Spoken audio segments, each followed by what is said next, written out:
tá? Você pode fazer um alimento específico com os ingredientes que você tem na sua casa. Não precisa de você sair que nem, sabe, nossa, eufórico assim, não, eu tenho que comprar tal coisa, que eu preciso, porque ali naquela oferenda tem que ter tal coisa, tal coisa, tal coisa, tem que sair, tem que comprar. Gente, às vezes as pessoas não têm dinheiro, a espiritualidade entende isso.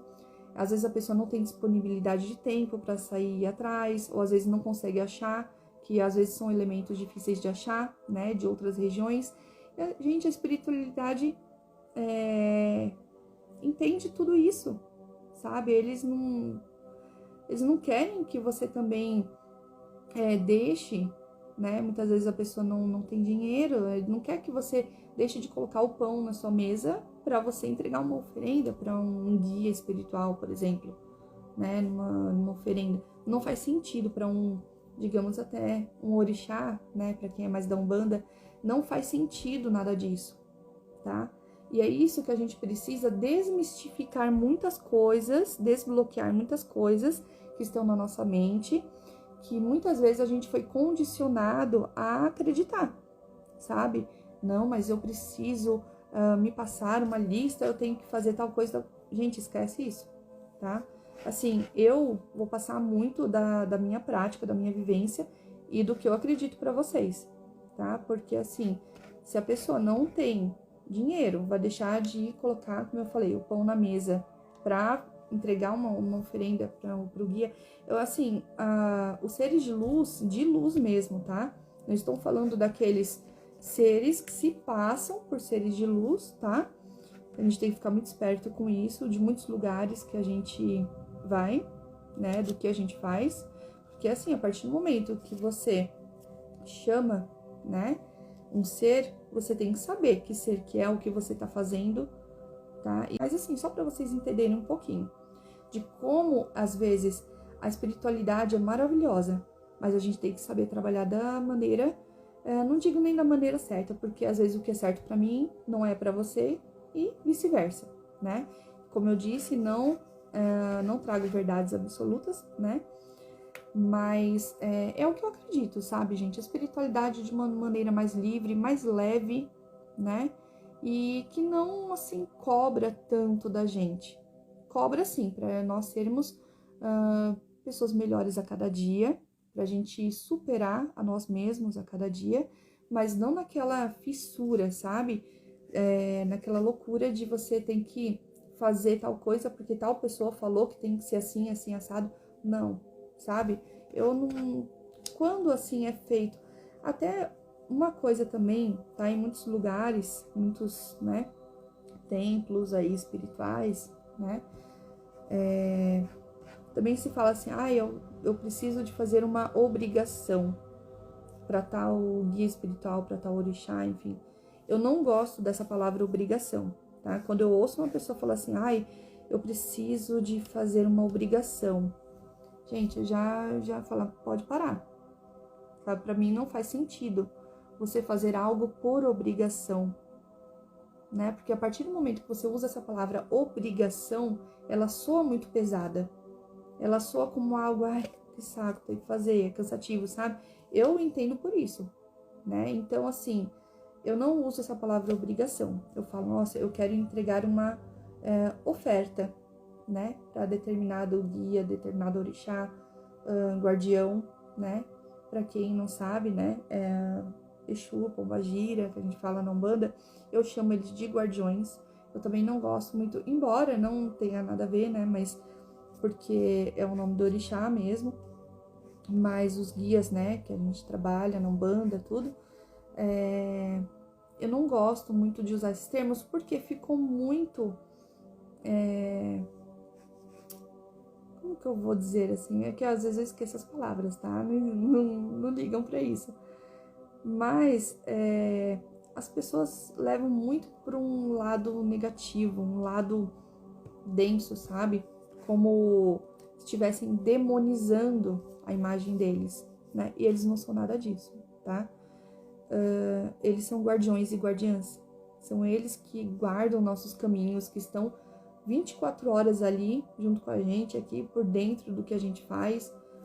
E então, assim, eles são nossos guardiões e guardiãs, né? Para quem acredita nessa doutrina, filosofia, enfim.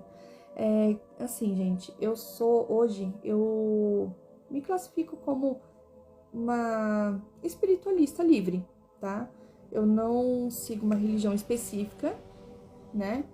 Porque eu acredito em vários panteões, eu acredito em vários seres de luz, né? Eu acredito em várias coisas, em várias divindades. Então, assim, não tem como eu seguir uma linha filosófica, uma doutrina só. Tá? Para mim é muito difícil, né? Para cada pessoa é diferente, mas para mim é muito difícil. Porque eu gosto, assim, de cultuar, que nem eu cultuo Ganesha, né? É um ser hindu, é uma divindade hindu que eu tenho, assim, nossa, um amor, um carinho muito grande, né? E eu já tive respostas dessa divindade, tá? E assim, no panteão hindu, é Ganesha que rege os meus caminhos, né? Então, assim, eu sou muito, muito agradecida por tudo que ele trouxe para minha vida e continua trazendo. E eu vou dar muitas dicas para vocês também, se vocês quiserem, tá? Porque Ganesha, ele é uma divindade que ele fala muito sobre prosperidade, sobre abertura de caminhos, né? Sobre justiça, sobre proteção. Então, gente, é uma divindade maravilhosa, tá? E assim, esse ano eu não consegui fazer ainda o ritual de Ganesha, né? Devido a alguns contratempos, né? Que houveram. Mas eu vou fazer ainda, tá? É importante que seja dentro do primeiro mês para mim, né? Mês de janeiro. Mas eu gosto de fazer sempre no primeiro dia, na verdade. Começou o ano, primeiro dia 1 de janeiro, tô ali fazendo ritual de Ganesha. Mas esse ano eu não consegui.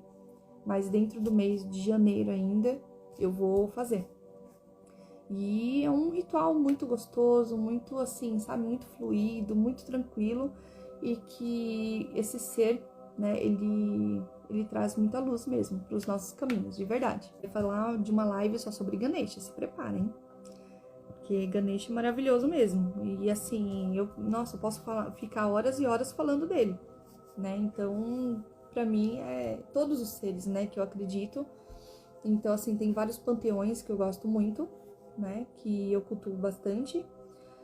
E assim, gente, basicamente é isso, né? Eu acho que sim, na minha infância ainda, pra mim poder concluir aqui essa parte com vocês, né?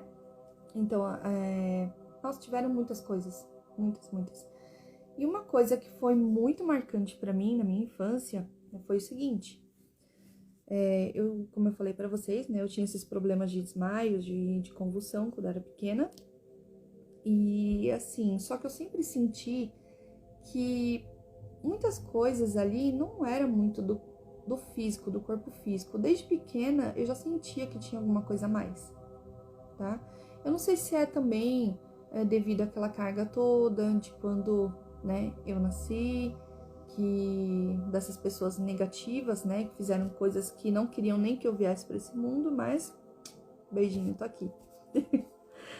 Então, assim, enfim, né, eu acho que, na verdade, são coisas que tem que acontecer na nossa vida, que é pra a gente se fortalecer cada vez mais, né, pra mostrar realmente, pra gente provar que nosso espírito é muito forte, né. Então, assim, aos 9 anos, era 9 anos? Eu acredito que era 9 anos de idade, tá? É assim, minha avó, né, paterna, ela sempre foi da Umbanda, né? E ela era mãe pequena, né? Pra quem conhece um pouquinho mais, é uma mãe de santo, só que, digamos, auxiliar da mãe de santo. É uma mãe pequena, né? Que na ausência da mãe de santo é ela que responde, enfim, né? E assim, a minha avó, ela fazia muitas coisas, né? Então ela era mãe pequena de uma casa, né? E assim, desde pequena, né, minha família, boa parte da minha família, hoje, né, mudou, né? Muitos se tornaram cristãos, mas naquele tempo muita gente era umbandista, tá?